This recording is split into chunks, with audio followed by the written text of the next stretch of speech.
everybody. Good morning. I'm Eric. I'm David. And welcome. So, we had a little time off, but we're back. A lot more topics to get to. A lot more football. Some NCAA tournament stuff. We'll bring that up. But some golf stars learning how to drive again. Oh, too soon. Too soon.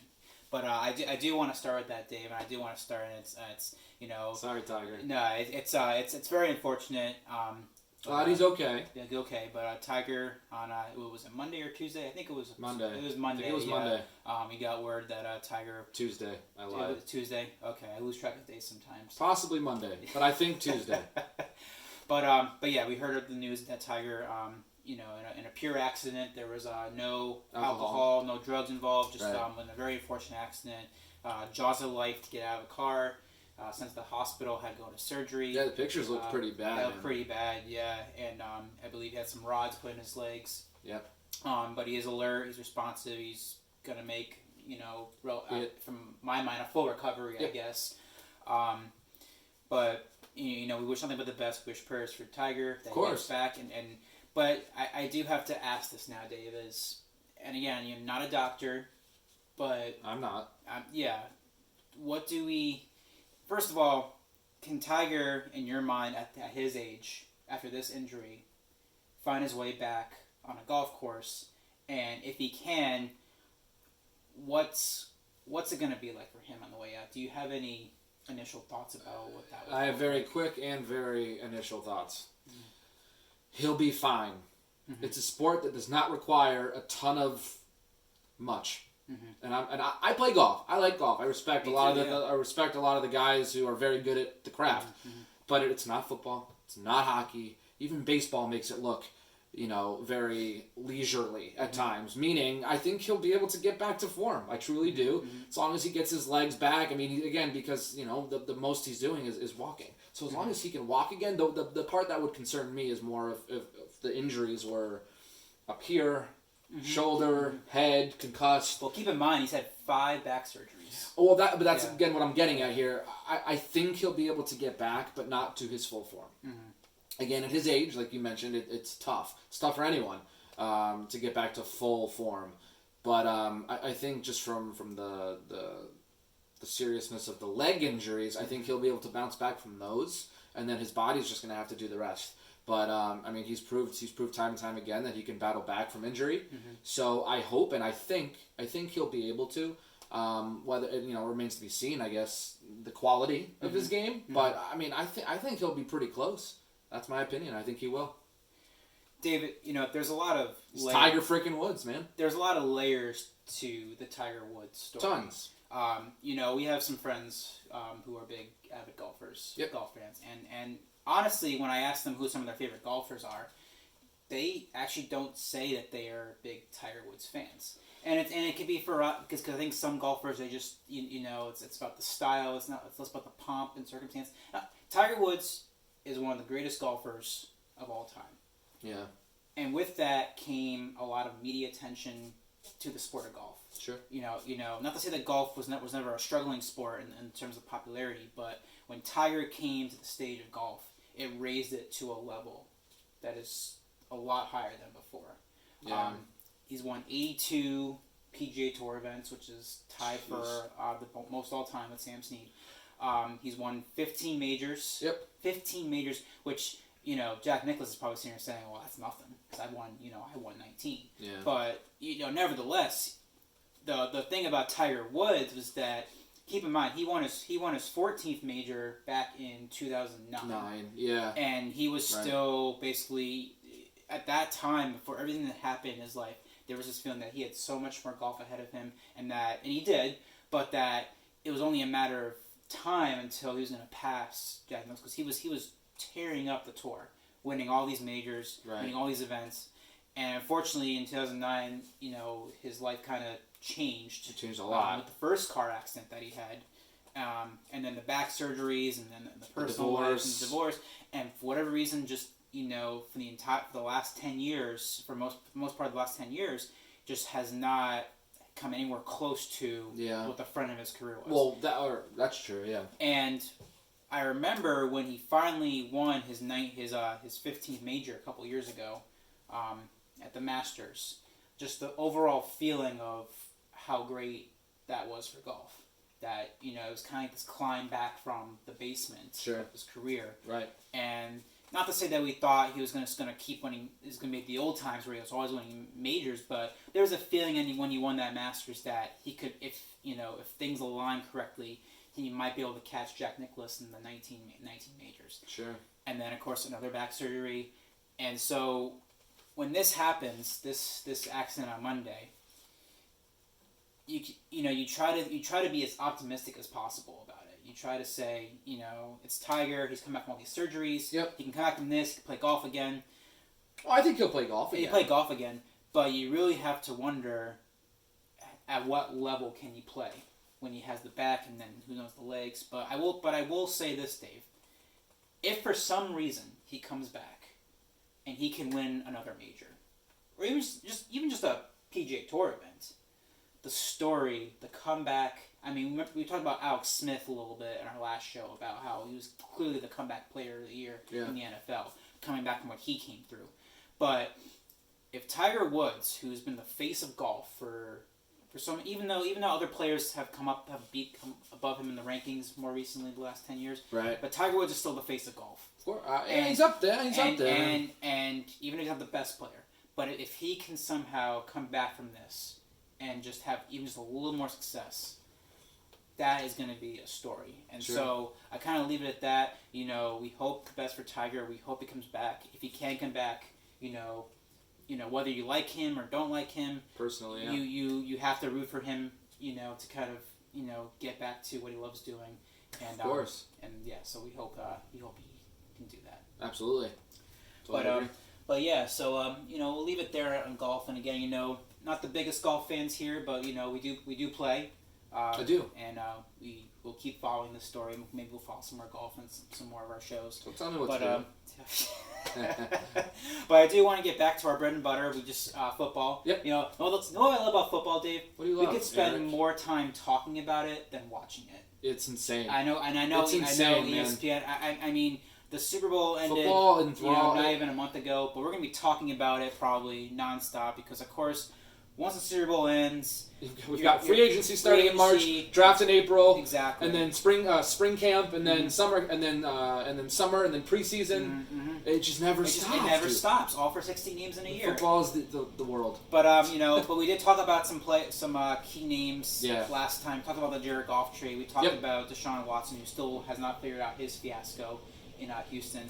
But I did want to bring up a new name now. And I'll be honest, Dave. This is something that did not cross my mind until I heard about it in the news this week. Is that Russell Wilson, apparently for whatever reason, is not, from what sources say, is that he's not satisfied with things in Seattle right now, and I can't figure out why. But we talked about this with Deshaun Watson. If there's some chemistry issues with coach and quarterback, that always throws a monkey wrench into any kind of success. So, right, yeah. So basically, and this is kind of funny, Dave. So, so basically, Russell Wilson said that he wants to be in Seattle. He doesn't want to stay in Seattle, but basically that if he had to leave Seattle, he created a list of 4 possibilities. Yeah, Bears, Saints, Cowboys. What was the 4th? Carolina? No. Boy, I was right on the first 3. Yeah, the first 3. There was a 4th one. And if I had to be a betting person. And then here's the funny part, Davis. I go on the social media sometimes, and I saw the funniest comment. Boomer. So this person, again anonymous, said, this is the equivalent of like saying, I love my wife, but if I were to leave my wife, here are the 4 preferred women I want to be with. That's like that was like, wow, that is the perfect analogy to describe the Russell Wilson right now in Seattle. Because let's be very clear about some Russell Wilson in Seattle. And Dave, I have the information right here, and I do want to. No, you don't. You have it right there. I have it right there. Yeah. Oh, I don't have it. This guy. He doesn't have it. But Russell Wilson's been in the league since, what was it, 2012, I want to say? I think 2012 was the first year. Really? Yeah. Well, remember, he was in the draft class. He was in the draft class with Andrew Luck and Robert Griffin. And everyone was sitting here saying, Andrew Luck number 1, Robert Griffin number 2. There was some debate, and Russell Wilson was kind of an afterthought. Well, he was drafted in 2012. He was, yes. Because he started his career at NC State and then transferred to Wisconsin, and then even teetered with baseball for a minute. Exactly, and this is the baseball thing too, but the 2012 draft class of quarterbacks. Yeah. Because we can consider the next big one since 2004 with Eli and Ben and Russell Wilson was the only quarterback to really have any success with those 3 quarterbacks. Yeah. And since he's been in Seattle's basically finished first or second in the division almost every year. Almost every year. They've been to the playoffs, I believe. They've been fun to watch, man. I think they've been to the playoffs 6 of the 8 years. Something like that. It's up there. It's good. They've been to 2 Super Bowls. Yep. They've won a Super Bowl. Yep. They won 1. And again, has some insane record. And again, I'm shooting myself for not printing this out, but I know I could have sworn that I had it. But nevertheless, crucify him in the comment section, please. Yeah, here we go. I'm sorry, I did have it right here. So, just to kind of list this off here, since Russell Wilson's been in the league, the team has finished in the division. They finished second, first, second, second, first. So they've actually never, and in that time, I'm sorry, he's only missed the playoffs once. Yeah, I knew it was something like that. Yeah, once or twice. So I mean, you're talking about, was it 9 seasons in the league now, and he's only missed the playoffs once. He's had 10-win seasons, all but 1 year, and that 1 year he finished 9-7. So he's basically an averaging a 10-win kind of season quarterback. If you're Seattle and this saga comes out, because now they're basically saying that if it's clearly a coach and quarterback issue. I know. I think it's higher than that. Do you fire the coach? Do you fire Coach Pete Carroll? Because no. And I say this, Dave, because Pete Carroll. How do I describe his style of coaching? He's unapologetic, I guess. He is. He loves to do things. He was like that at USC too. That in your mind make absolutely no sense at times. He gets the results, but though, man. somehow except for Super Bowl, right? Exactly. But he gets 10 wins a year. He does things on his own dime. He's not afraid to mix it up. And again, the no risk it, no biscuit kind of analogy from Bruce Arians. He's kind of that same mindset. Yeah. And so when you have this controversy with quarterback and coach, right, and you realize that you basically have a prized possession on both ends. Russell Wilson's clearly a great quarterback. And Pete Carroll is a big reason why Russell Wilson has had sustained success in Seattle, because the team is always, for the most part, even when they were quote-unquote down years, they were still relevant, at least in the division, and all but 1 year making the playoffs. Yeah. So how do you now again, only 1 Super Bowl in 9 years. You talk about dynasties, which again, unless you're the Patriots, hasn't really been a thing lately in the NFL, or Tom Brady, I should say. But how do you resolve a quarterback-coach controversy? For clearly both are important assets to your. Well, other than being adults and sitting down and talking about it and hopefully hashing it out, you get rid of one of them. That's the reality. Yeah. And whether it's the player, okay, or it's the coach, but in this particular circumstance, I don't see them parting with Carroll. And I honestly, from what I've heard and read, I've read that it's above Carroll. I think this is organizational. Mm-hmm. I think it's like management above him. I think this is just, it has to do with money, contract stuff, and potential scheming, and who they're bringing in or who they're letting go. And I think something was said in a back room that he didn't like, kind of like Deshaun. Yeah. And there might not be a way to resuscitate the relationship. Mm-hmm. What I'm reading, like, he doesn't want to be traded, but I don't know if they're going to meet him where he wants to be met. Yeah. In which case, the trade will happen. And I don't see Pete Carroll's not getting traded. Mm-hmm. It's going to be Russell Wilson if the cards fall that way, and I think he's going to go to the Bears or the Saints. Mm-hmm. I think potentially the Saints is a very good fit. That's actually a very good fit, because Drew Brees seems like he's definitely retiring. Yep, Darnold also might be one of the Bears. So like those are some of my. That's another prediction for another day. But no, I think you fix it by talking like adults, but there's so many egos that I don't know if that's possible. So. Yeah. I mean, I'd love to see him in Seattle. His identity is Seattle. Mm-hmm. Seattle's identity is, in a way, is Russell Wilson. Mm-hmm. So, what are you willing to do to fix it? I don't know. I don't know what I'd do. It's a tricky one. Well, with Seattle... So that's how I feel. And again, Seattle, if you remember the first half of Russell Wilson's career in Seattle, Legion of Boom. So, I mean, he was always they were always a great offensive team. Yes. So what got them the Super Bowl visits was the defense. It was defense, sure. And then the Legion of Boom kind of faded out. Richard Sherman left. Other key players. But now you feel like they're on the up and up again because you have DK Metcalf, he's Tyler a Lockett. stud. I mean, Chris Carter. Yeah. You have a loaded. They have some weapons. You have a loaded offense. Now, granted, the NFC West is a very tough division right now.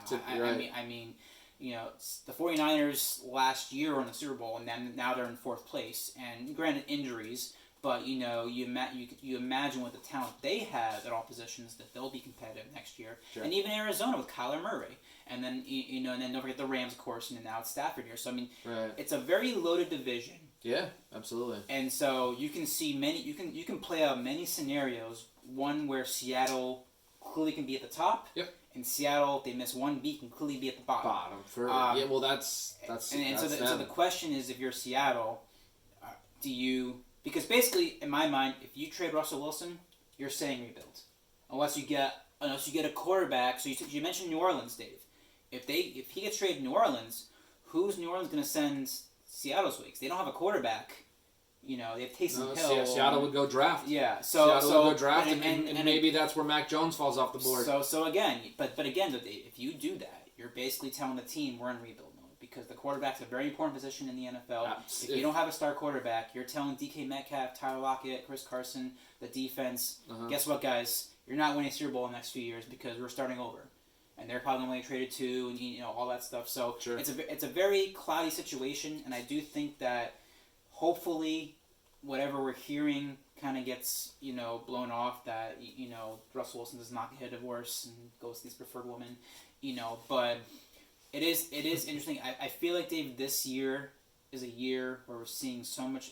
Every year we hear some cute. There's a lot of change over this year. But this year, man, we're just hearing some big names and making some big changes. Absolutely. And and we'll kind of change subject quickly here. Let's go to another one here and talk about Carson Wentz. And we talked about Wentz maybe a little bit last show, but about whether he was going to stay or go. First they fired Doug Peterson, so we thought, okay, Doug Peterson got fired. Right. So here we're thinking, okay, if they fired Doug Peterson, they're basically saying that we want Carson Wentz as our QB. Right. Well, the answer is we don't want either of them. I think they might have had some moral kind of decision about who to keep, who to go, and they probably ended up deciding, you know what, let's just hit the reset button, start from scratch. Yeah. I won't say from scratch. Well, you do have Jalen Hurts as your quarterback, who in the few games that he played showed some promise. Absolutely. Granted, under Doug Peterson, so we'll have to see if the new coach that comes in can help him sustain that performance. But basically, Philadelphia is saying, new coach, Jalen Hurts is our quarterback, and now Wentz is in Indianapolis, which is actually, in my mind, it's a good fit. I think so too. Frank Wright is the coach now, which I think Carson Wentz has some history underneath. Yeah. And I think in the end it's going to work out well for Wentz there. Now the trade, that's the kicker here, Davis. The trade, and we talked about the Stafford Goff trade and about who won that trade. Obviously, Indianapolis, in my mind, they won here. I mean, not only do you get what many people think is still a very talented quarterback who's in a very unhealthy situation, who can reset, go under a coach that he thrived under. So now they have a quarterback to replace Phillip Rivers, who retired. But they only had to give up a 3rd-round pick this year and a conditional 2nd-round pick. It turns into a first round if he can win 70%. It's he has to play 70% of the snaps, and Indy has to make the playoffs, which they did this year. Yep. So and I think that's another team that's on the up end. And that's a very achievable format right now because again, I think you're actually upgrading at quarterback with a retired Phillip Rivers to a Carson Wentz in his peak, so you're getting an upgrade there. You're basically keeping the same team intact, and you look at the division now. Tennessee is probably your only real competition in that division. They kind of, I think they underachieved a little bit this year after doing well last year. But Jacksonville is going to be in rebuild with Trevor Lawrence coming in. And Houston, let's not even get started with the mess in Houston right now. If Houston wins one game next year, that might be a success story for Houston. But it's a very winnable division for Indianapolis. even if they win in the division, now it's 7 teams in the playoffs. I'm assuming they're going to keep that format. It's very feasible for them to at least sneak a wild card spot in there. Overall, I mean, these are my thoughts. It's a clear win for Indianapolis. Do you have any additional thoughts that I missed? No, other than the fact that I agree, and yeah. I think it's a low risk. Other than the contract itself, high reward. Mm-hmm. If this change of scenery can help Wentz reset, and they have some weapons among one of the better, if not the best, offensive lines in the National Football League. Mm-hmm. I think it was a smart move. Like I said, low risk, high reward. Other than the contract, and that you're taking on from Wentz. Because it's still a hefty little number that you got to pay him out. But to be fair, I think only a quarter of it's guaranteed. I think $25 million. But still, like I said, I think the Colts want it. I think Philly might come back to bite him in the butt because I don't know if they're sold on Jalen Hurts. And so that's another conversation there. But no, I agree with you 100%. Well, the thing with Philly, and again, we talked about the money part. Sorry, Peter. And for those Brian, who are not... my relatives. I have a lot of Philadelphia friends. Yeah, but you know what? They're probably all sitting here going... And I'm a Giants fan, so, I like to root against Philly. Right. But if I'm a Philadelphia fan, I'm sitting here going, well, what choice did we really have? Yeah. Now, I know. Like I said, because they fired Doug Peterson first... My thought was that if they brought someone in and Carson Wentz could restart there, maybe it can revive. But I think they still thought that was too risky. Yeah. They just thought he was done with it. His mind frame was just out of Philly already, and that they had to dump him. But the challenge, of course, was the contract. It was, I believe, it was a $33 million per year. Per year. And you can't just make that money go away. You have to. So Indianapolis now has to pay that $33 million, which means that Indy does not want to give you a lot back. And Philly said, you know what? At least you can clear the books. Yeah. And it's very likely that next year, in my mind, I think Indy will make the playoffs. I don't know where, but I do think they will make it. And so I think that will become a first rounder. And so there is some value in that next year first round pick because my guess is that Philly is probably not going to have a good year this year. They're going to get a new regime. Jalen Hurts is still going to get his feet wet again. He might surprise some people. He might do. He has some talent, absolutely. But and again, Oklahoma but kid. I will say, Dave, it's the NFC East, so we know how bad the NFC East has been lately. So maybe it's not surprising if Philadelphia somehow sneaks in. That's true. Their bad record division win. That's true. I mean, they were the worst of the worst. That division is a massive question mark. But yeah, we'll talk about that at a different show because we can talk for hours about the NFC East and. Obviously some bias as a Giants fan. But, nevertheless, I think Philly, they were in a lose-lose situation. So, dumping him sucked, but it was probably better. I think it made sense for both, honestly. It was probably better than holding on to him with a small sliver of hope that he might rejuvenate himself under our new coach. So, we'll see how that pans out. But yeah, Indy won, deal by far, and we'll see how the trajectory goes for both teams. Yeah, absolutely. But yeah, we have a lot more to get to today in the show. We have some more football topics, again, some college basketball, and we'll get back to an interesting topic about real estate. So stick around for the scoop.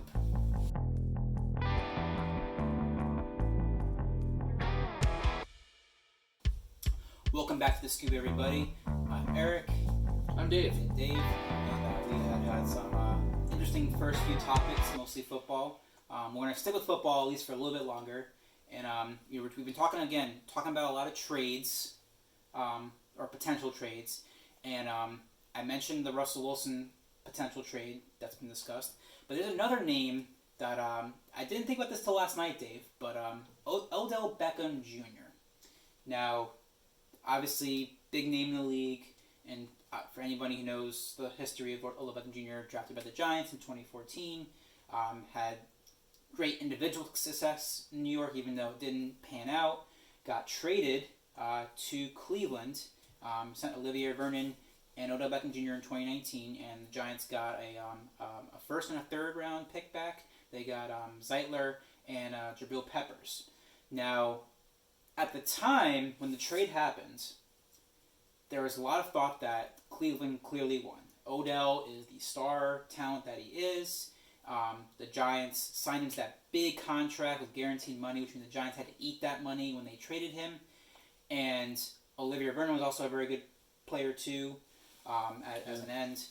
And the Giants got back basically a couple of, prospects, Zeitler and Jabril Peppers, and some picks. And they just said, you know what? The Giants made a huge mistake giving up that kind of generational talent. Well, we fast forward 2 seasons, Dave, and Cleveland clearly has arrived with Baker Mayfield.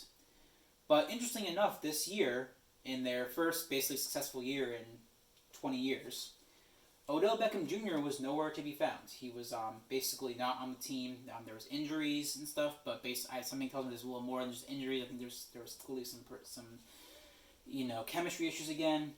And now the talk is, as Cleveland has clearly come to this level of competing, is there room for Odell Beckham Jr. on this team? Because for whatever reason, Mayfield and OBJ, they could not coexist on the field. Just too much star power. And there's a feeling that they can shop OBJ, get some other talent back, kind of how the Giants did, like hot potato kind of thing here. Yeah. Gender neutral hot potato, by the way, but sorry, I had to bring that up. But nevertheless, the name that I heard yesterday, believe it or not, was the Tampa Bay Buccaneers. Good riddance. So, you think about Tampa Bay, how loaded they were on receiver with Tom Brady, with a fresh 43-year-old Tom Brady, and all they did was win a Super Bowl. That's all he did. Beating Patrick Mahomes, single-handedly, pretty much a blowout. So it's hard to fathom Tampa Bay adding more star power with Antonio. I mean, think about these names, Dave. Think about what happened. Think about if Odell Beckham Jr. went to Tampa Bay. You would have Tom Brady at quarterback. You would have Barber at running back, and your receivers would be Mike Evans, Antonio Brown, and OBJ. And there's, I believe, Miller's the other one, too. Did you say Barber? Yeah, Barber, right? Nope. You're like 12 years removed, my guy. Oh, my gosh. Nope, it's Leonard Fournette, and it's, Ronald Jones, the second. Wow. Ronald Jones is their primary back, and Fournette was the secondary back. I clearly need coffee, dude. Barber's this water's not working. But no, you're right. So, but again, he was one of their running backs. He was, 12 years ago, like you said. But closer to 6. But my point is. But Dave. But still, that name, that list of star power. It's crazy. And Wow. I took off Chris Godwin because Godwin also a good name, but there's rumors that he might get he's dealt. the one that's getting dealt Free agency. free agency. So they're basically saying that if Godwin leaves, that leaves the opportunity open for Odell Beckham to come in. Sure. I guess the question I have, Dave, is it smart for Cleveland to cut ties with OBJ? And does the Tampa Bay trade make sense to you? Does it make sense to cut ties? Well, it depends on what the issue is, but I'm just going to, and I don't like to make assumptions, but based on my opinion and my assumption, I think it makes sense to cut ties if I'm the Cleveland Browns, and I think a good landing spot and a potential landing spot would be actually the Tampa Bay Buccaneers. That's the name I'm hearing. Yeah. Right, and I think it would make sense, in terms of you replacing Godwin, assuming he goes in free agency. So I think it could make sense on both sides. I don't know a ton about the ins and outs of obviously what's going on in Cleveland or what happened this year in Cleveland, but OBJ, as talented as a player as he is, he has come with some baggage, and there have been nothing. I don't want to say off the field issues because it's funny because a lot of the things have happened on the field, but no, I don't know. I don't know the rifts that he's causing personally. But I just think internally, oftentimes, like we're talking about all these players that get traded, whatever, sometimes players and organizations need resets. Yeah. And especially when you're talking about star guys, quarterbacks, receivers, just sometimes they just need a scenery change. And that could be what OBJ and Cleveland both need and want. So it could make sense on both sides. So I agree. I think it's smart. I think it will happen and potentially actually happen. That's not even my opinion. I think it just factually, it makes sense. I'll tell you this, Dave. If OBJ goes to Tampa Bay, you might see Tom Brady in uniform for another 5 years. Unless he decides he really just wants to stop at 45. But and we'll get to Tom Brady a little more at the end of the show. Yeah, but absolutely. I do want to say this because clearly the quarterback can be a quarterback for as long as he wants to be. Absolutely. I mean, if there's a decline, you no longer see it. And so it's really a situation of, well, if you give him the star talent around him, he's going to get guys the ball. Think about Antonio Brown. think about the whole fiasco with that in Pittsburgh, and then he went to New England, then Oakland, and then he was out of the league. And there's this belief that Antonio Brown just was a cancer to any organization at this point because he came with drama. And then think about how he came to Tampa this year.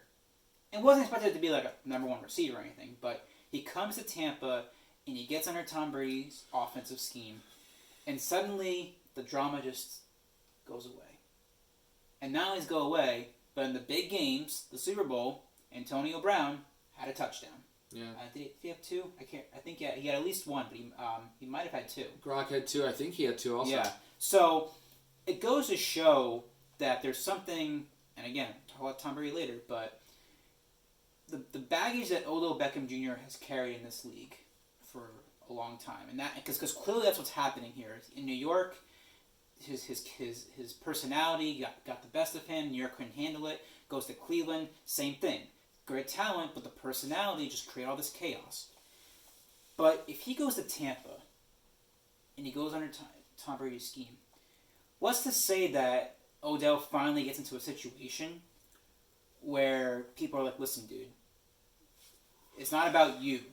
It's about the team. It's about taking your talents and using them to your advantage and not expecting it to be your team, or your number of snaps. You're gonna be in a situation. We know your talents. You need to do your job. You need to not go to the press and create chaos. If Odell Beckham Jr. goes to Tampa,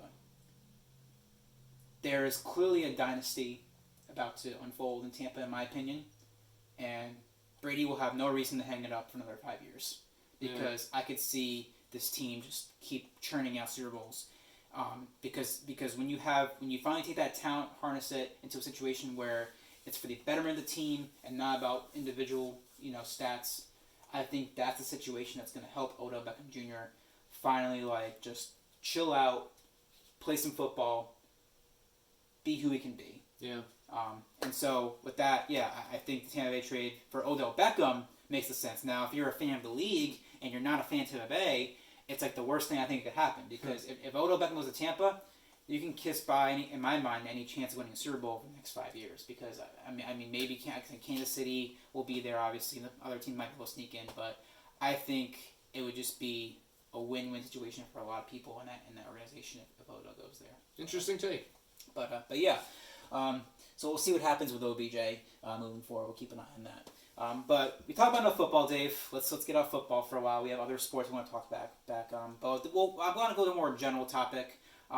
And again, if you're a New York sports fan, it hasn't been a full year, but it's been almost a year since you were able to go to a sporting event to watch your favorite team, whether it's the Yankees, Giants, Rangers, Knicks. But thankfully, this past week, they finally started allowing fans back into the stands at Madison Square Garden. So the Knicks, they played the Kings on Thursday night. Yep. Knicks won. Yep. Blowout. Yep. And then the Rangers last night, first game with fans in the stands, it's the Bruins, and the Rangers actually blew out the Bruins, which to me was very surprising. I had not seen that kind of offensive production. I'm okay with it though. But it seems like don't take him for complaining. I'm trying not to be biased. I think it seemed like the Bruins defensively kind of slept a little bit last night, and I think the Rangers got a few sneaky ones by them, and so I'm going to take it with a grain of salt because they're still an under 500 team. They play Boston on Sunday in Boston, so I'll kind of. It's actually in New York. Is it New York? We confirm. Okay, it's doubleheader in New York. Okay, but I can't help but wonder, having the fans back in the stands for a home game, for the Knicks and for the Rangers. In your mind, Dave, and I'm sure I know the answer, but in your mind, how much does having even just 10% capacity, how much having fans back in the stands help these teams win these games, or just moving forward, how's it going to help them? Home rink or home court advantage. Well, I'm going to keep my answer very short, and my belief is this: it will help immensely. Immensely, yeah. Immensely at all levels across the board. Home ice, home field, home court. It's been the focal point to home teams pulling off close games or games where they need an extra push from the fans and they're yelling and it's been the the bread missing the butter. To kind of turn that saying around, it's very lackluster without fans. So the fans are the butter, Dave? Is that what you're saying? They are the butter. They are the butter. Okay. They are the butter. Okay. Rich and creamy, but no, I think it's just going to help immensely. In my opinion, I don't want to get too much into it, but I think it's great to see them back, and hopefully it goes smoothly. And I think it's ready, and I'm excited for it. So yeah. It's interesting, Dave, because over the years you watch a ton of after game interviews, and you talk about when players are on the road, and they ask them if being on the road impacts them in terms of the fans, and they always say the fans don't matter because we have to perform regardless of who's in the stands or how many in the stands. Well, of course they do, but it's very clear now that you've played for a year without fans, how much you realize the fans do play a role, impact your performance.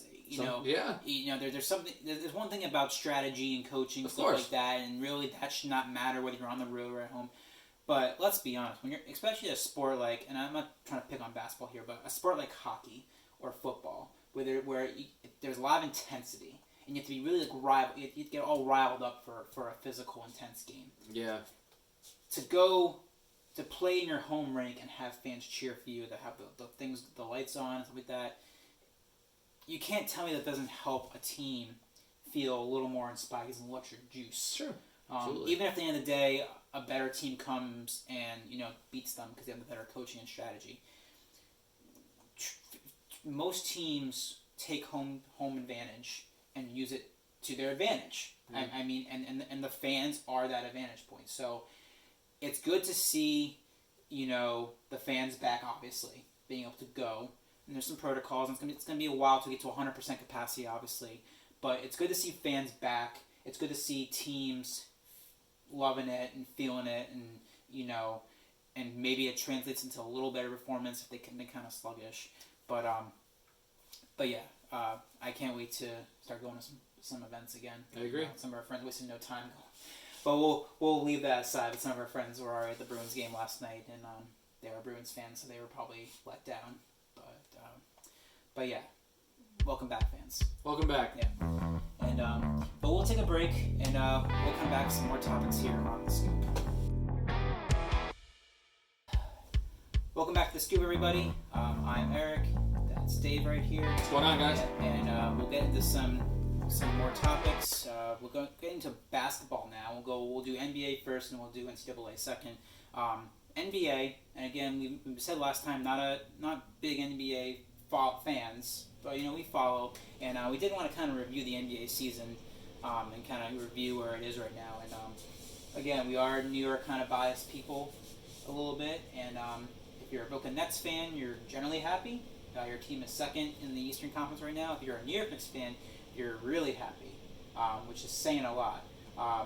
So I'll say this, Dave, and again, I don't know how much you follow NBA, but are there any surprises and disappointments in your mind in the NBA right now that you want to point out, or is there anything? Is it just kind of is what it is?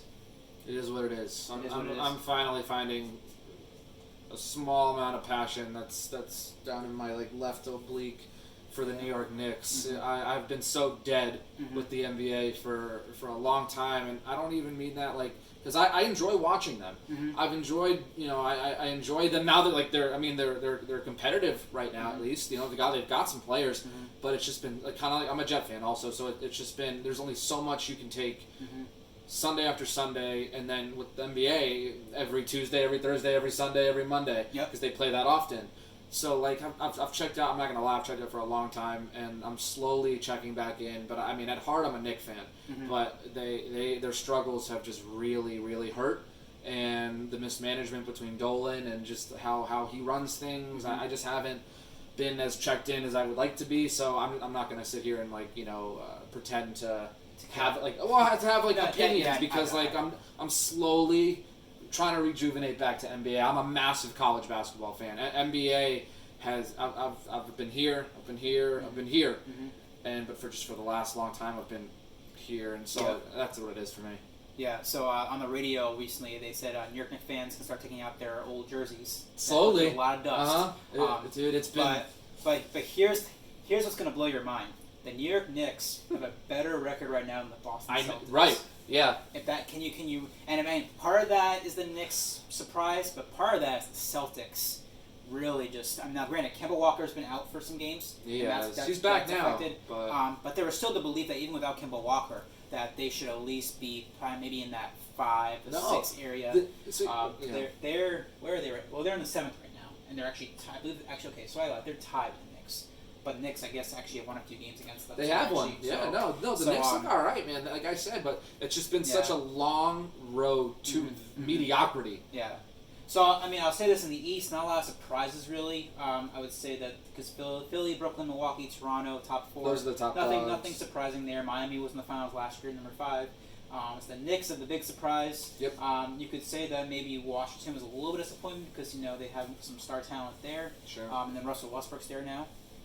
So that's probably a little disappointment. But other than that, the East is kind of nothing major. Only Boston, really. You get to the West, the Utah Jazz are actually the best team in the league right now. Yeah, Utah looks good. That's Donovan Mitchell. Yep. So they're going to be a contender. The Lakers are kind of like in cruise control, I think. I guess people believe that they're kind of bored right now. They know they can win. Anthony Davis is out. They're 3rd right now in the conference. I don't know if it's something or nothing with them losing some games, but I think it's LeBron James. I'm sure when the playoffs start, they'll turn it on. Wherever the Lakers are in the seeding, they'll be fine. I think and then everything with Houston, obviously, that's not expected. That they're struggling. They're second to last. And Houston sports right now. So I would say the only disappointment right now is Boston. The only true surprise is probably the New York Knicks.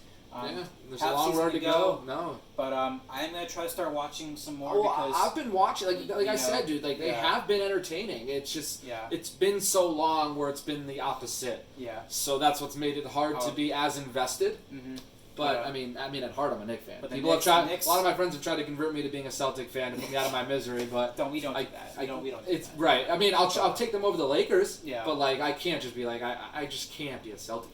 Yeah, so we'll watch the season. I mean, the Knicks are in a very good position right now. They playoffs. are. I know. And we'll see if that pans out. Right. Yeah. It could go either way. It can go either way. But let's switch gears now, Dave. We talked about the NBA quickly. Let's get into what we really want to talk about: the UConn men's basketball team. And I printed out encyclopedia information because I just had to. He needs it. I need it. I'm the UConn alumni, and yet you're the one who knows more about UConn men's basketball. I'll admit, I just have not been I follow them, but I haven't been watching them. I should be watching them, though. I'm not a true alumni if I don't. But first year in the Big East, I believe they have 2 or 3 more games left this year, Dave. Yep, I believe they have 3, and they play one this afternoon. So they play Marquette, who I believe just beat UNC. They did. UNC's having a down year. It's having a down year, and we'll start with the Big East Conference first. Well, so there's 3 games left. Obviously, with the results of the games did not really impact UConn in terms of making the Big East tournament. They're going to be in there, obviously. They're currently in the 4th spot right now. I believe they would play Xavier as a 5th. Xavier. See, this guy. Yeah, you're smarter than me, But I could see why you would say it like that. Yeah, but come on, Xavier fans. There's no Z in there. Since, Dave, you are a bigger follower of the UConn men's basketball team, tell me your assessment of this year, basically overall, in terms of their performance. I know Book Knight was injured for a little bit, and that it was very evident that his absence hurt the team, but he's back now. So what's your thoughts about their first year in the Big East and their chances in the Big East tournament? Okay. So, I will, I could talk for hours about UConn men's basketball, but I've been going to games since I was 6. Very, very, very, very, very big part of my life. Mm-hmm. But with that being said, COVID aside, it's been a tougher year because we haven't been able to engage at the games in person. But no, I've watched every game. I've watched essentially every minute of every game. Mm-hmm. Even the losses. They had a tough loss recently against Villanova. But I think they bounced back and got the win they needed against a very struggling Georgetown team. Mm-hmm. And to kind of close out the year, they needed that win, and they need to realistically win out. They need to take 3. Okay. They can afford 1 loss, but I'm being very, very, very, very generous there. Mm-hmm. The goal would be to win out. because right now they're a team that's on the bubble, being one of in many brackets a team that's being touted as one of the last 4 in the tournament. Yeah. So Dave, I'll just stop you for a minute. So I do have on the bubble. I had the bracketology this morning, and UConn. The last 4 in right now is Indiana, UConn, Xavier, and Colorado State. And the first 4 out. Well, that's not the surprising one. Duke is actually the next 4 out. So Dave, this and again, this is why I'm a bad person right now. I completely have not been watching enough college basketball to know that Duke and UNC are having some serious down years right now. Time to go to the guillotine. Yeah. So can you imagine a tournament where UConn's in and Duke is out? I mean, that's Duke, Kentucky, and maybe UNC. Right, Kentucky, I mean, those three blue bloods for 3 blue bloods to miss the tournament and won the same year. I mean, they're gonna tout this as a down year for college basketball when those 3 don't make it. But for UConn though, they can still sneak in. The tournament's a tournament. UNC still might get into. UNC isn't struggling as much as Duke. Kentucky has had a rough one.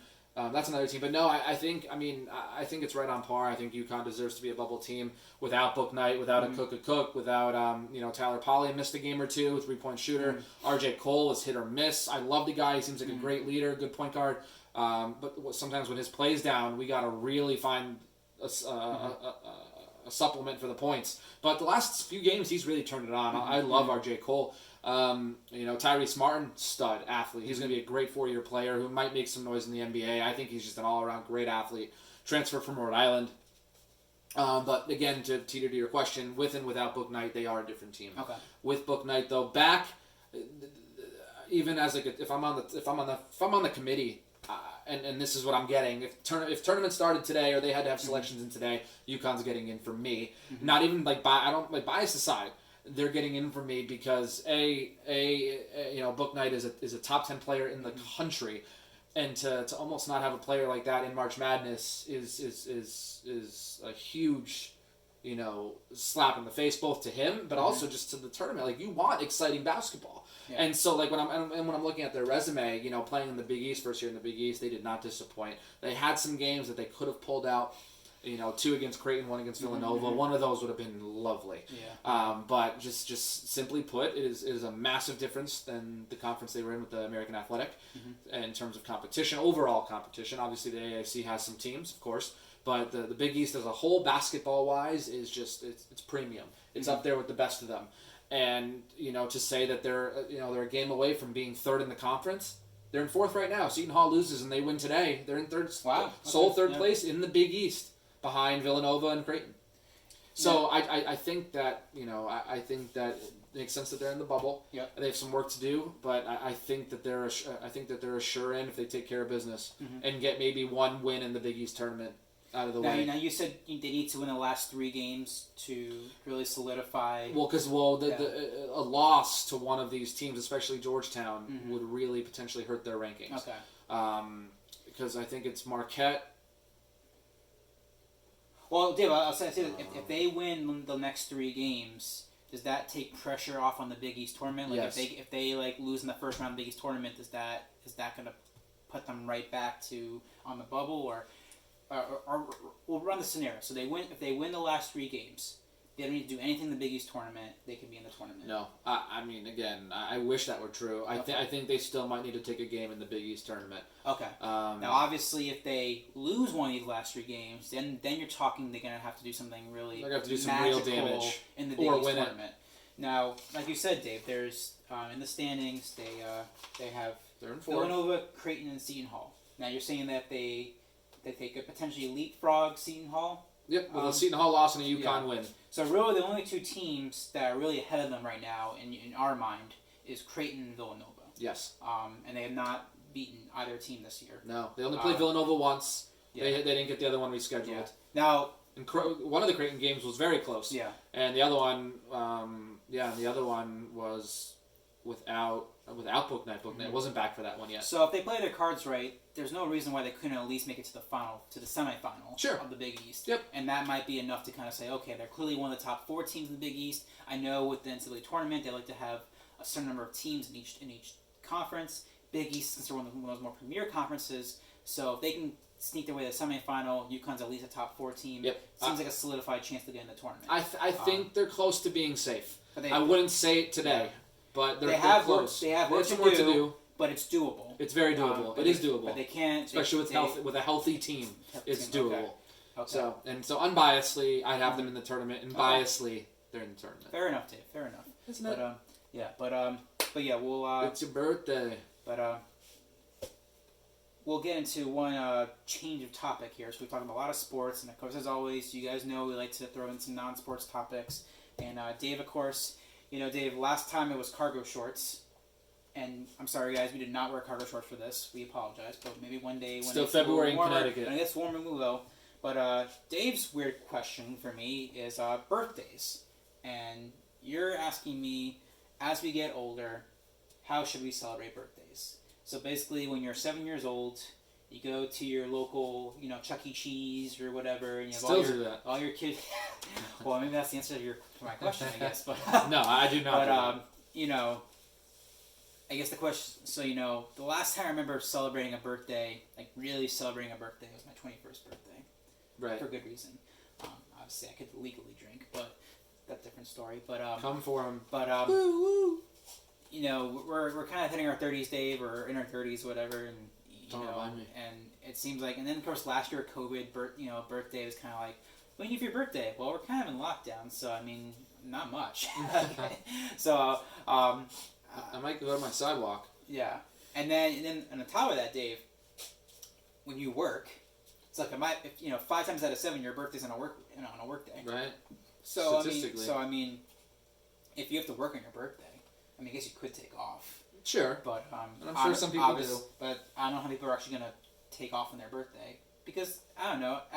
When you hit 30, Dave, I don't know. Just does it lose that specialness as you get older? You think?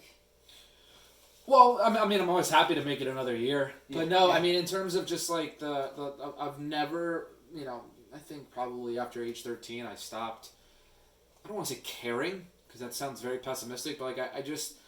It loses its charm a little bit. It loses its charm. And it's a number. It is a number, and it also depends on like where you're at and like what your current personality is, attempting to be, like when I turned 18, I was in college. Yeah. So like I just went to a party and like hung out and like was with a bunch of friends. But then like when I was 21, 21 and on, 21 was a bigger one, but like 22, 23, 24, 25, I went to dinner with my parents, with my dad and stepmom and my, and stepsister and now current wife. So that's been the birthday. But then occasionally I'll have some friends who will like throw a small house gathering, and like that, that'll be your birthday party. But it's never been something that I've planned other things around. And it's never always something on my birthday. It's something like, if I have to work the next day, it's a Wednesday, and my birthday's around Christmas, December 20th.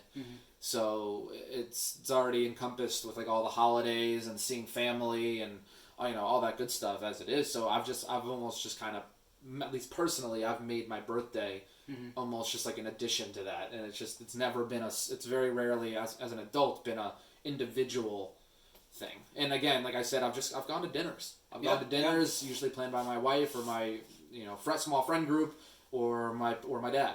So other than that, there's been no party. There's been very few like gatherings somewhere. But again, to each their own. Some people love still organizing a massive gathering at say Dave and Buster's or renting out a room at a bar. Some people do that stuff, and that's fine. But it's never been that big of a for me. I've gone to some, but for me, it's been more low key. I'm more low key. Ever had a surprise birthday party? Nope.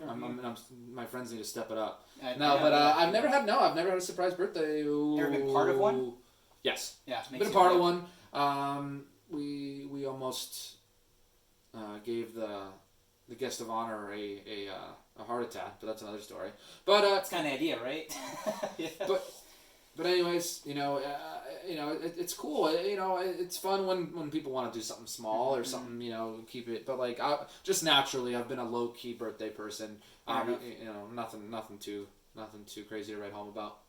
Yeah. So like I said, I haven't really. My birthday's definitely become more demeaning. I obviously get the happy birthday calls from your friends and your family, and Facebook obviously always wishes happy birthday, and it's great and all. But it's like, it's.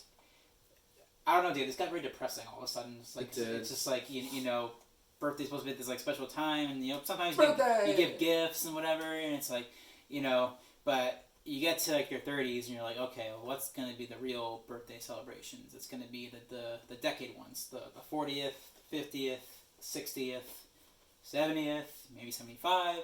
I mean, other than those like magical like milestones, which maybe it's like culturally acceptable to do those kind of birthdays. Sure. Every year it's like, okay, well maybe it's on a weekend, maybe I go to a brewery or a winery or a restaurant. But if it's on a weekday, it's like, all right, I'll go to work, I'll eat dinner, I'll have a birthday beer. I think our age is showing here. I know, but we're very excited. But for anyone whose birthday is today, happy birthday! Do something more exciting than what we're talking about right now. But yeah, we'll be back with the scoop to kind of wrap up today's show.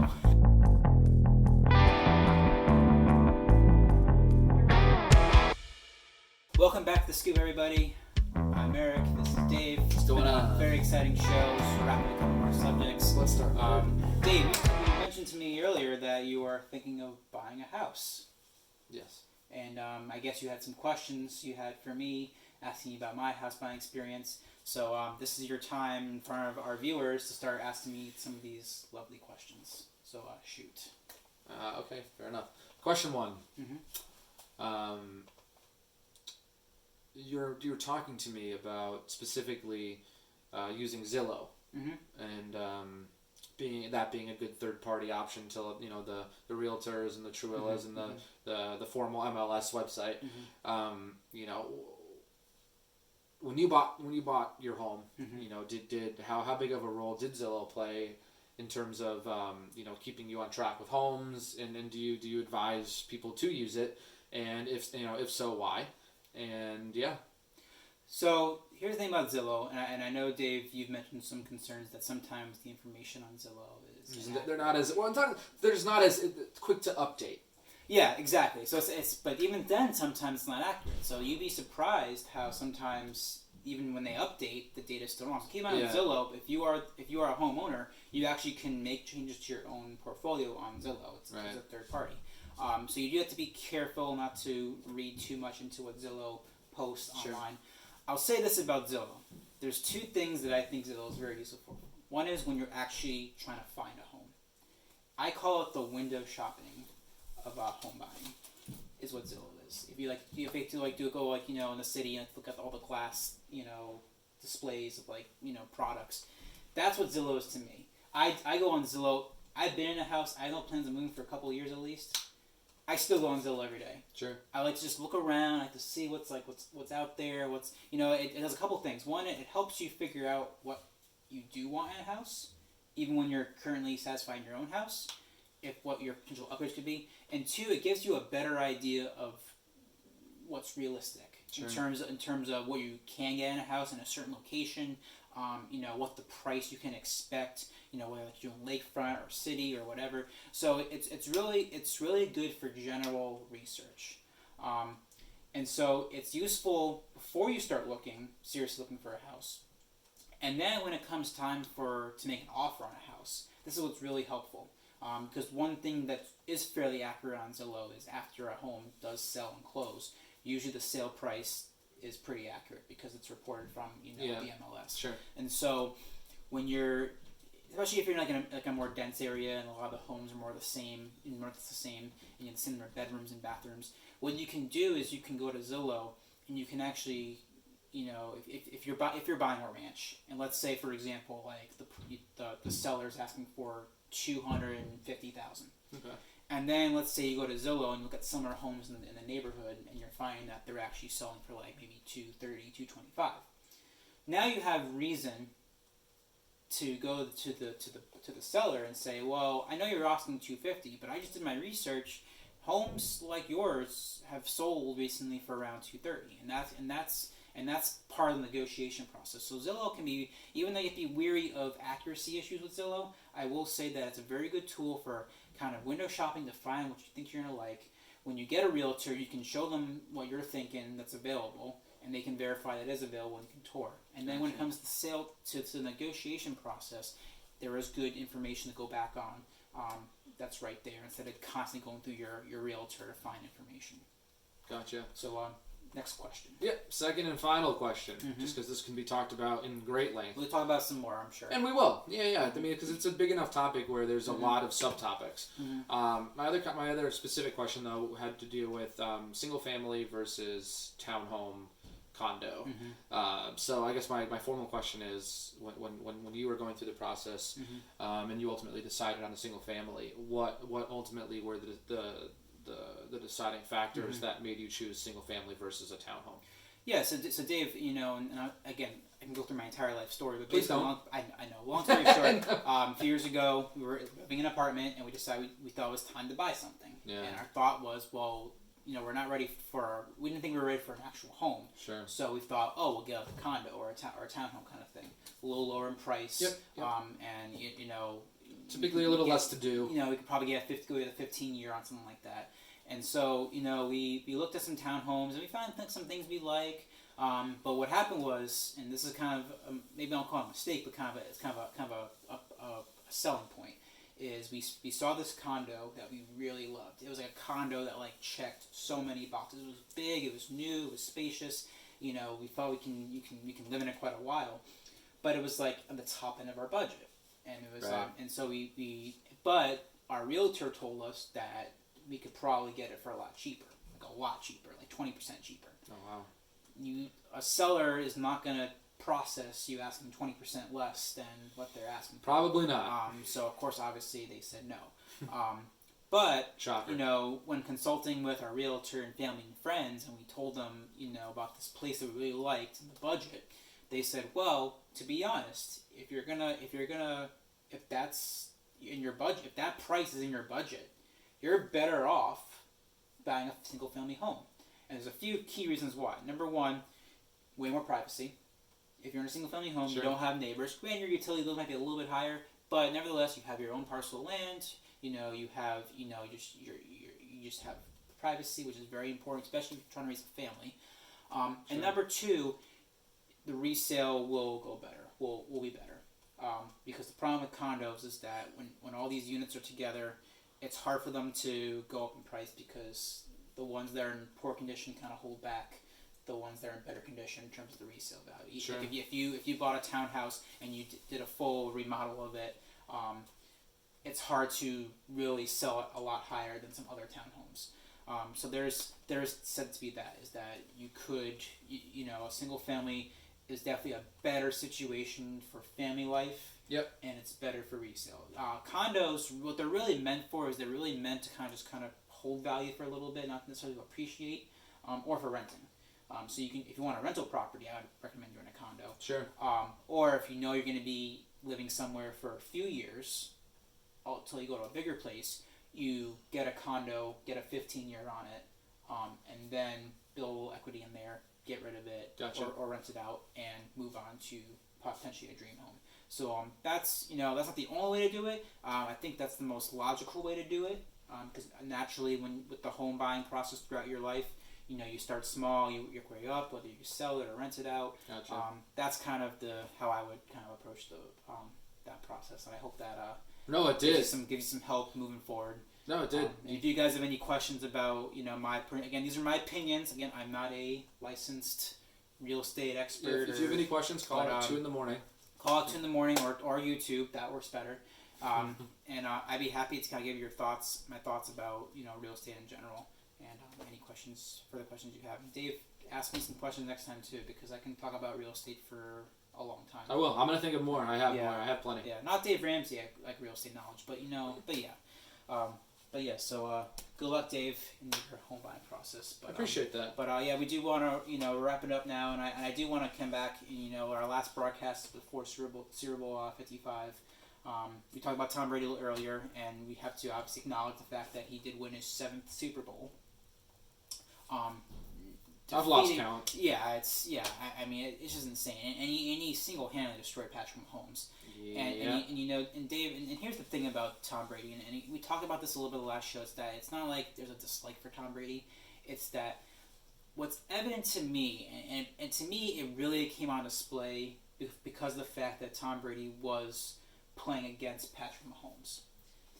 There's all this hype about the quarterback position and the about having this high-end talent that comes with it. Like that's the recipe to win this league, is to find this quarterback that can do it all. Yeah. Well, I mean, year after year, he has done it all. And so you think about Mahomes, you think about Aaron Rodgers, you think about Drew Brees, and now again they've all won Super Bowls, and throw Russell Wilson there too, I guess. They've all won Super Bowls, but I remember after each one won their first Super Bowl, the question was always, well, it's because of how great they are at quarterback that they can win more. Sure. And here we are 10 years later from when Drew Brees first won his and Aaron Rodgers. And those four quarterbacks, all to this date, have still won one Super Bowl. While Tom Brady, age 43, has now won 7. And you think about Tom Brady, and he's never been this athletic.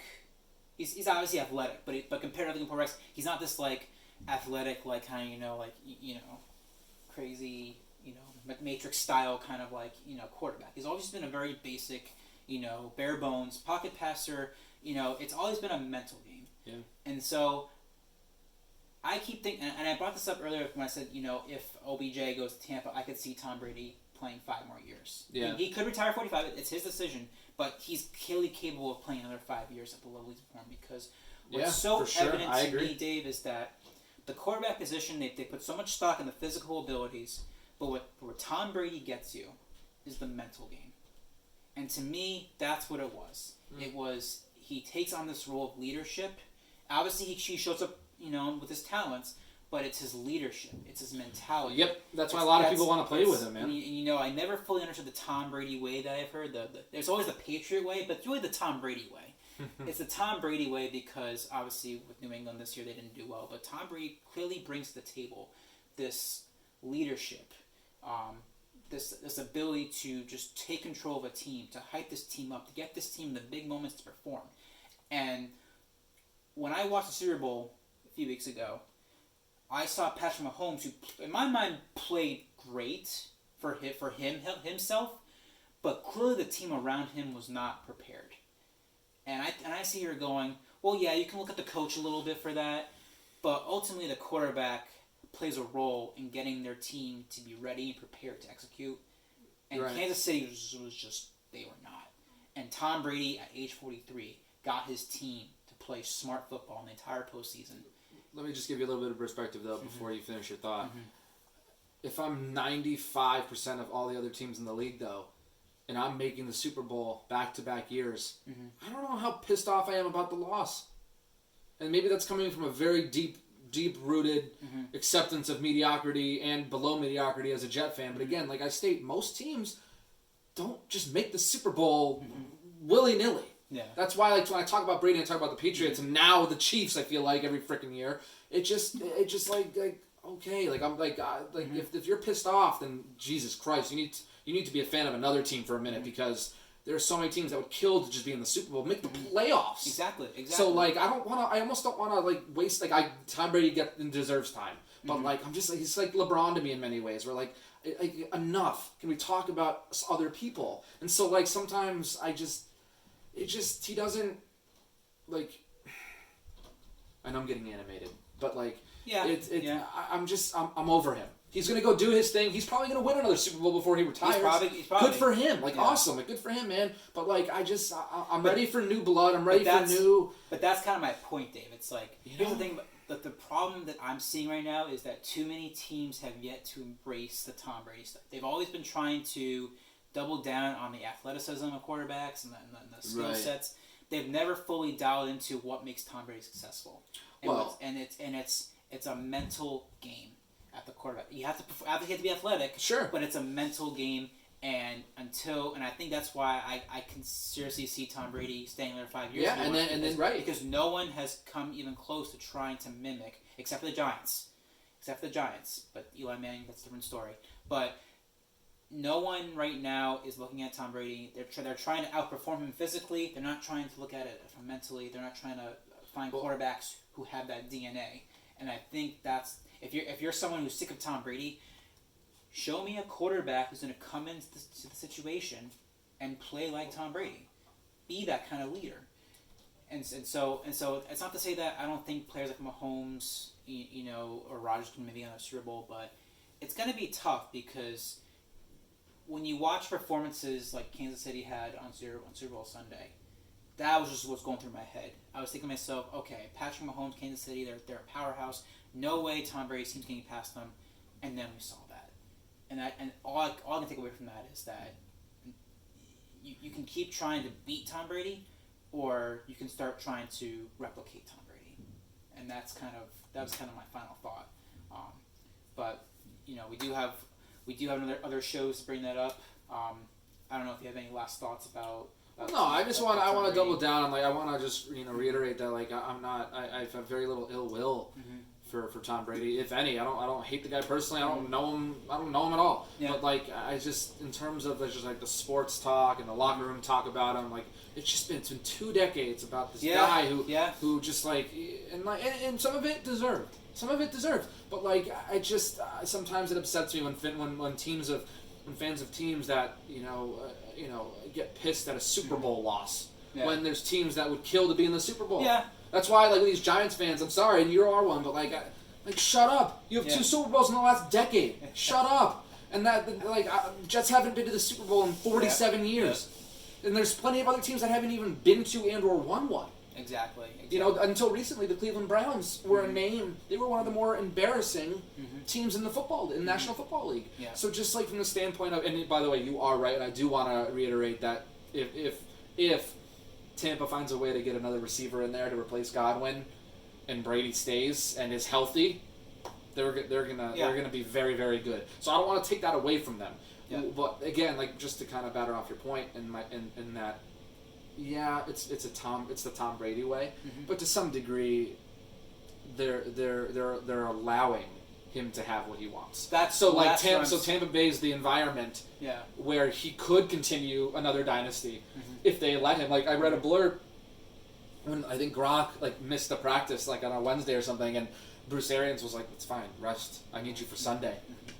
So it just seems the culture is It allows, for within reason, but it allows the players true freedom to be all in, rather than dictating them they be all in. Because remember, these guys aren't college kids anymore; they're adults. So you can't just that inspirational crap. Not crap. Sorry, but the trying to get them right. Some of these guys are so it's ingrained in them in how to prepare, in how to get ready. So when they have someone say, "Nope, you should be doing it that way," they're like, "But it's been working for me this way for so long. You want to change that?" So, and again, adult versus kid, 18-year-old versus 28-year-old. And it's a different mindset in terms of how they're coached and whether they're coachable. And and obviously when you're breaking into the league, you're more open to that because you're trying to stick with the team. You're trying to show them you're willing to learn, that you are a team player. But and again, that's why no knock towards Brady. I respect him. What he's done for the game is incredible. But I think that because I don't want to oversaturate the talk about him because for many years he's been the face of the league in many aspects, both good, bad, off the field, on the field. He's been in the talks. He's been the guy, and I'm confident. And you're right that if Tampa Bay continues to surround him with weapons, he's not going anywhere. Dave, you've covered the fan perspective so perfectly right there because, like I said, many people tired of hearing about it, but something. This, to my point, it's up to these teams now to change to adapt. And you're right.